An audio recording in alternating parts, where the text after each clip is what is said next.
Povo de Deus, paz seja convosco. Hoje nós vamos falar de um assunto cujo título é Um Novo Concerto. É um tema baseado no livro de Hebreus, capítulo 8, versículo 6. Hoje se fala muito que o Velho Testamento foi abolido com a vinda de Cristo Jesus.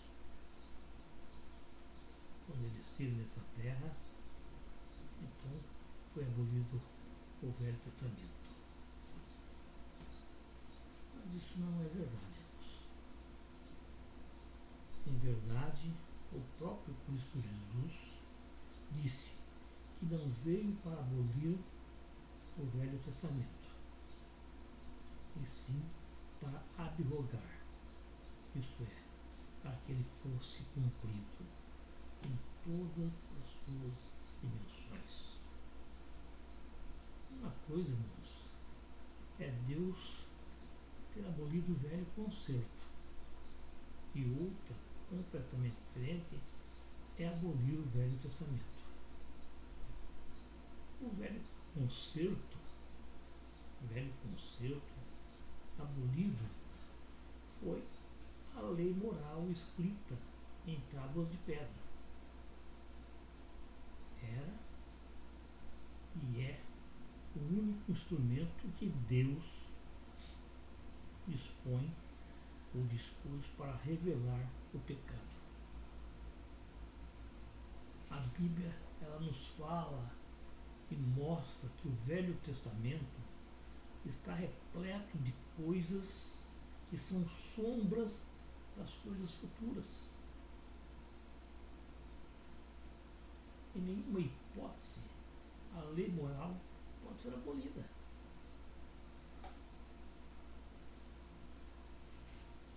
Porque com base e fundamento do governo de Deus no presente e no futuro, ela foi responsável de revelar ao mundo o pecado.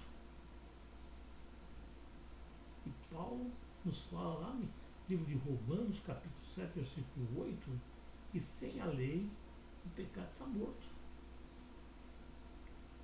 Isso quer dizer que o objetivo da lei era ensinar ao povo as suas fraquezas e incapacidade de guardá-la sem a ajuda de Deus. É por isso que a lei fala que se alguém a transgredisse, deveria morrer. É isso que a lei moral estabelece. A alma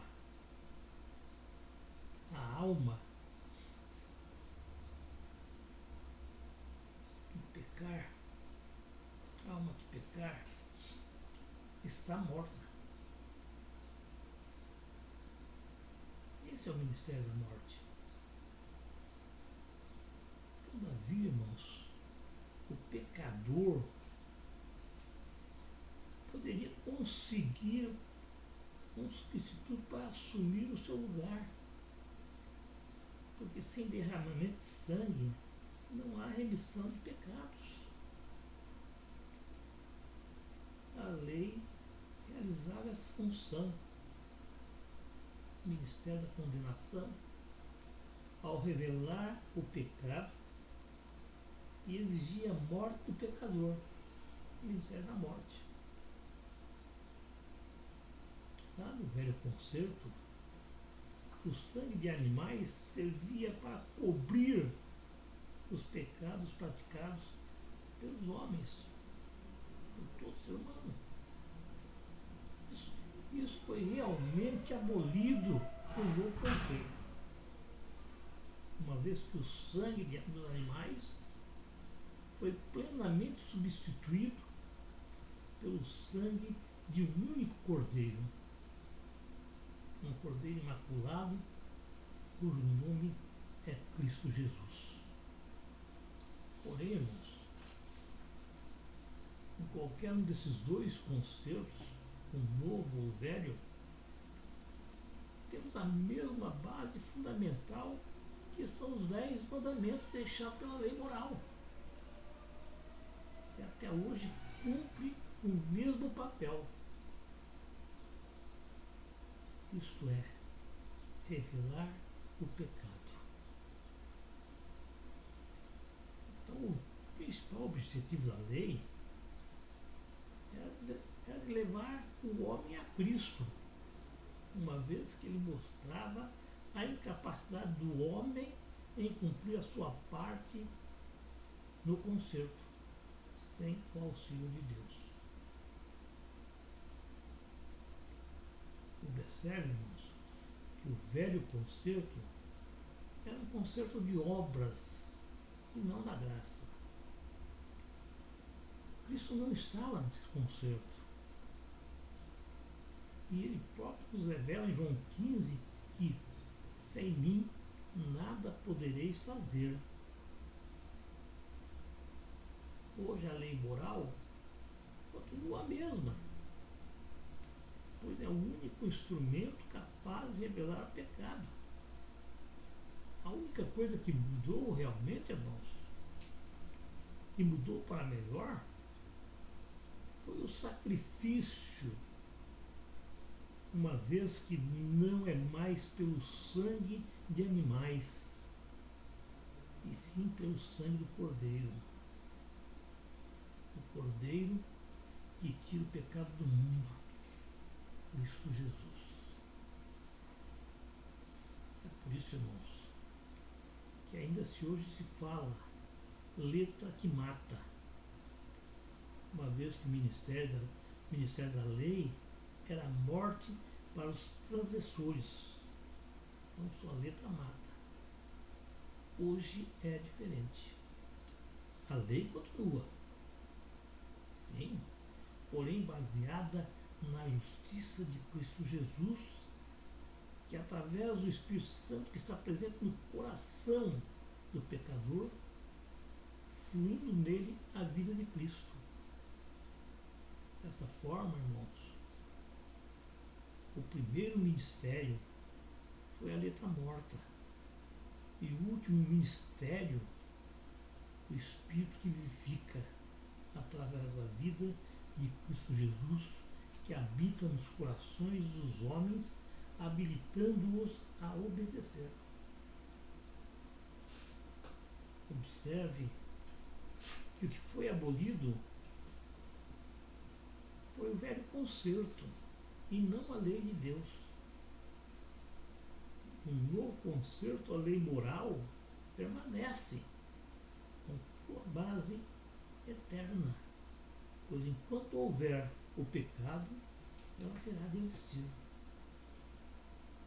Então, Cristo Jesus, como Cordeiro perfeito, serviu e serve até hoje para purificar o homem de seus pecados. Sem a intercessão de Cristo, sua graça, sua misericórdia e ajuda que nos é outorgada, será impossível sermos salvos e nos afastarmos de Deus, voltando a ser escravo do pecado e sob o domínio de Satanás. Enquanto lá no Velho Testamento a salvação vinha pela obediência da lei, hoje temos uma promessa para que todos os que aceitarem a Cristo Jesus como Filho de Deus e creem que Ele nasceu, se fez homem, morreu e ressuscitou ao terceiro dia, para que nós, pecadores, pudéssemos ter vida nele, em Cristo, e vida com abundância. Quem crê nisso, irmãos, é salvo da culpa e da condenação da lei, e é feito nova criatura, e constitui um novo povo para Deus. O novo concerto, irmãos, ou a nova aliança, como você quiser,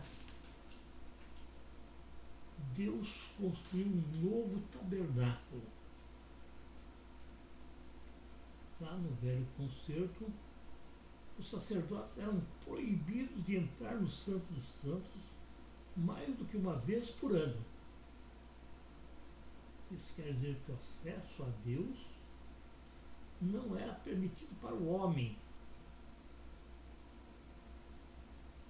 Apenas o sacerdote podia entrar uma vez por ano. Somente um e uma única vez. Hoje isso mudou, irmãos. Mudou por completo. Nossos pecados foram perdoados por Cristo Jesus, que veio para nos purificar de toda injustiça. Ele veio para mudar a natureza do homem, para mudar e purificar de tudo aquilo que nos leva a cometer transgressões e pecar. Sim, somos pecadores por natureza. Por isso é necessário que o pecado seja rejeitado por nós. E mesmo pecando, ainda temos o privilégio do arrependimento sincero e receber a Cristo Jesus como nosso Senhor e Salvador, que tira o pecado do mundo. Lembre-se, irmãos, que o que nasce de Deus,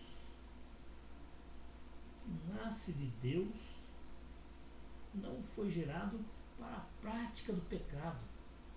Então sou eu digo, no livro de 1 João, capítulo 2, versículo 1, e também no capítulo 3, versículo 9. O perdão do pecado é uma provisão em caso de queda, e não uma carta em branco para pecarmos. Não confunda.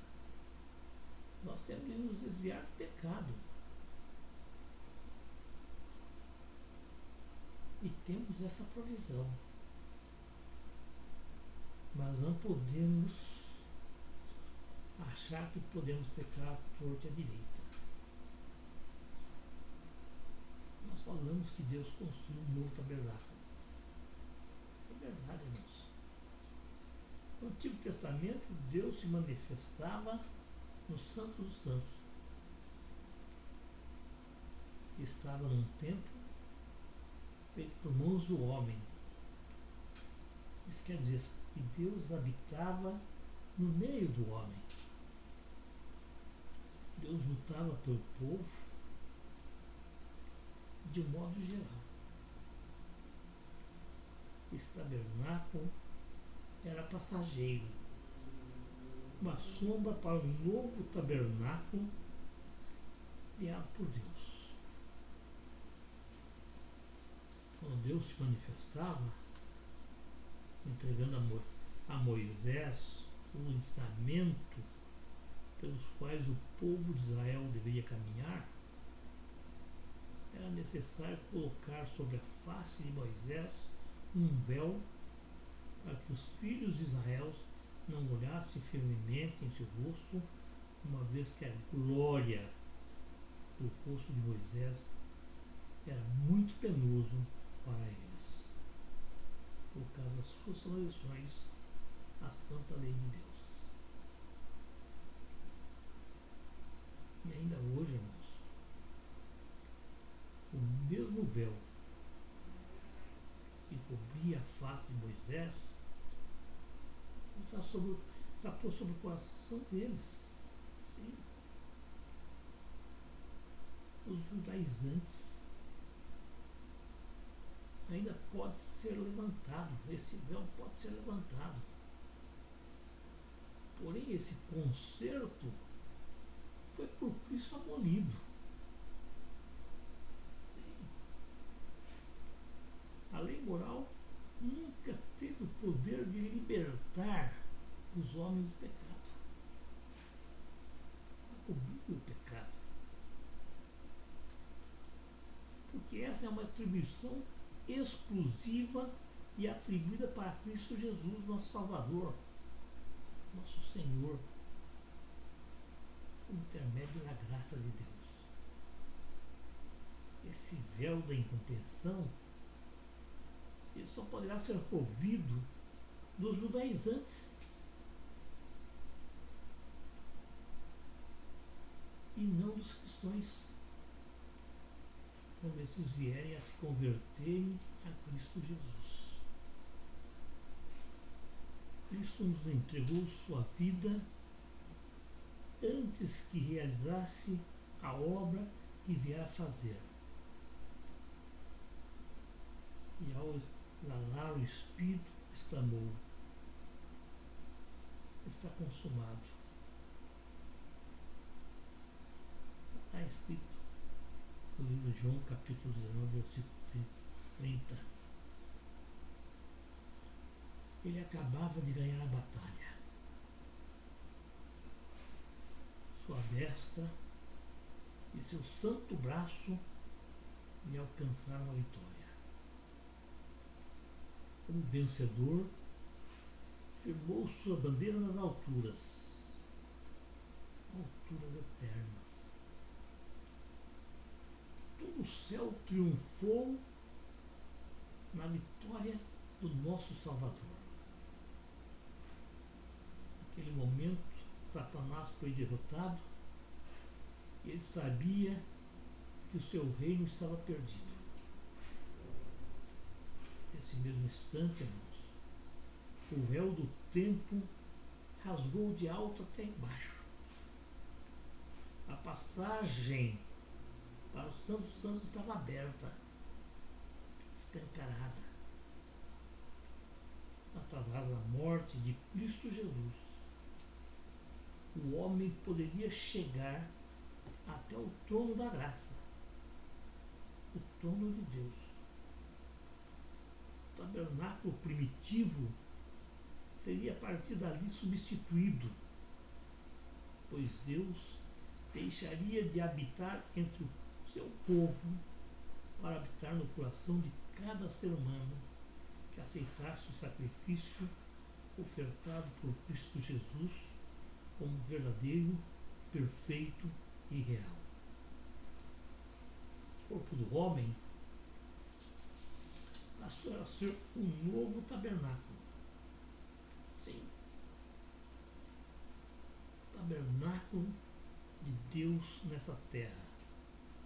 E o coração do homem passou a ser a morada do Espírito Santo. O Novo Testamento revela, ainda que o nosso concerto também possui seu tempo, e esse se encontra no céu. O novo concerto, irmãos, revela ainda, como eu falei, que o novo concerto também possui seu tempo, e esse se encontra no céu. Nele, Cristo trabalha como sumo sacerdote, à direita do trono da majestade. Esse santuário é o verdadeiro tabernáculo que o Senhor erigiu, não o homem. É escrito em Hebreus, capítulo 8, versículo 1 e 2. No Monte Sinai, irmãos, foi mostrado a Moisés um modelo, cópia ou miniatura do santuário celestial. Está escrito lá no livro de Êxodo, capítulo 25, versículo 9 e no versículo 40. As escrituras sagradas identificam o santuário mosaico como figura das coisas que se acham no céu e figura do verdadeiro santuário descrito pelos Hebreus. Escrito em Hebreus, capítulo 9, versículo 23 e 24. O santuário terrestre e seus serviços nos provém, portanto, vislumbres santuário celestial. Esse santuário celeste foi contemplado por João, narrado lá em Apocalipse, versículo 11, capítulo 19. Portanto, a mensagem do santuário era uma mensagem de salvação. Deus utilizou os seus serviços para proclamar o Evangelho. Hebreus capítulo 4, versículo 2. Os serviços do santuário terrestre era uma parábola para a época presente, até o tempo da primeira vinda de Cristo Jesus. Através dos símbolos e rituais, Deus propôs, por meio desse evangelho parábola, focalizar a fé de Israel no sacrifício e ministério sacerdotal do Redentor do mundo. Cordeiro de Deus, que haveria de remover todo o pecado do mundo. Ela é descrito no livro de Gálatas, capítulo 3, versículo 23, e também no livro de João, capítulo 1, versículo 29. O santuário, irmãos, portanto, tipifica 3 fases do ministério de Cristo: sacrifício substitutivo, mediação sacerdotal e julgamento final. Enquanto os sacrifícios do santuário eram repetitivos e efetuados por Cristo, e o efetuado por Cristo ocorreu no Calvário uma única vez. No Velho Testamento precisava se repetir várias vezes. Já no Novo Testamento foi feito uma única vez por Cristo Jesus no Calvário. Lá na cruz do Calvário, a penalidade pelo pecado humano foi plenamente paga. A justiça divina foi satisfeita. Sob a perspectiva legal, o mundo havia sido restaurado ao favor divino. Romanos capítulo 5, versículo 18. A expiação ou reconciliação foi completa na cruz, conforme antecipadas pelos sacrifícios. O pecador penitente pode confiar plenamente nessa obra do Senhor, que foi totalmente concluída. Amém.